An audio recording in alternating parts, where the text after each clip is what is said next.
Hey, I'm Ken. Madam.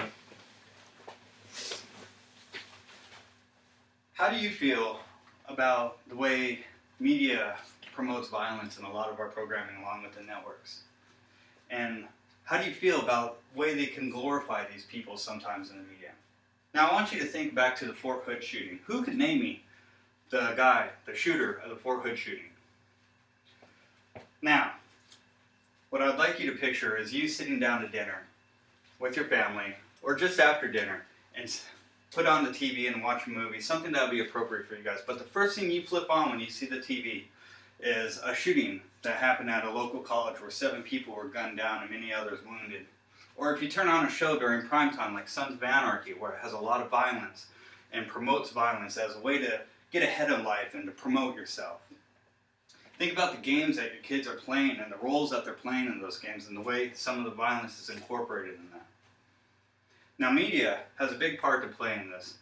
Back 10, 15 years ago, we didn't have computers in every home and phones with internet and stuff like that, but times have changed and media is all around us, and we got to figure out what is really being displayed to the children during this time and what type of stuff are they taking in. Even kindergartners now are starting to learn how to use computers and other devices like this in their classrooms. Elementary kids are forced to use computers in order to complete their assignments and stuff. So what are they viewing when they're not looking at their homework? Who's really monitoring what type of information they're taking in? So one thing that has happened over the last decade, violence in itself, violent crimes has decreased over the last 10 years. What is on the rise though is mass shootings and other large-scale attacks. Over the last 5 years, there has been at least 2 mass shootings in every month in over 35 of our states across the country. And mass shootings are defined by the FBI as 5 or more people that are killed or injured in a single incident.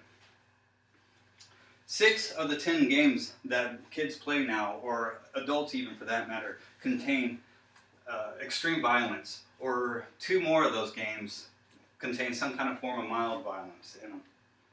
So it's all around us. Violence is being fed into it.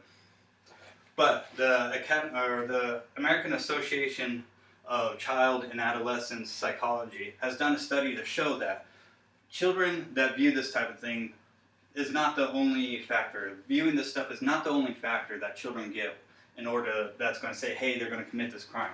But it does make them a little bit more immune and numb to seeing these type of things. And when they start becoming immune and numb, and they will also start accepting it as a way to solve their problems, or go out and sympathize with the type of people that are in their games and stuff like that, which then will also make them commit these type of acts. Crimes have dropped over 3% over the last decade.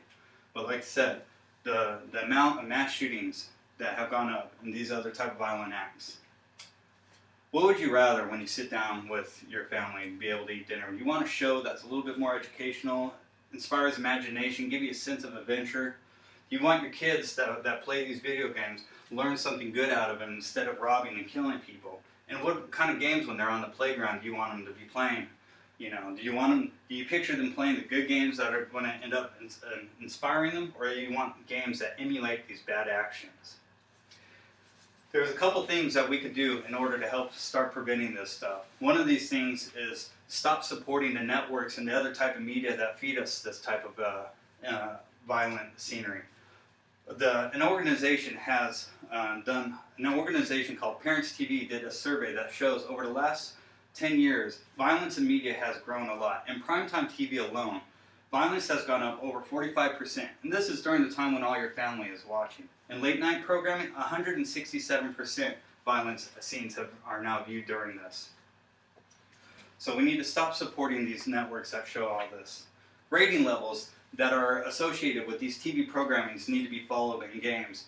It's silly that our children could go to a theater and can't see a rated R movie because they don't meet the age requirements, but they could go to the local movie store and rent it or buy it or even watch this during primetime TV. Parents also need to be involved and aware of what's going on with their children. We have to take a stance into it. We are the determining factor in what our children do, and they're going to emulate what we do, not just what we say. So now I'd like you to think again. How do you really feel about the violence that's portrayed in media, and how we may be able to glorify these people? And think back to the Fort Hood shooting and how things are glorified or promoted in that. And tell me, do you remember the names of the victims that have happened at Fort Hood? That's it.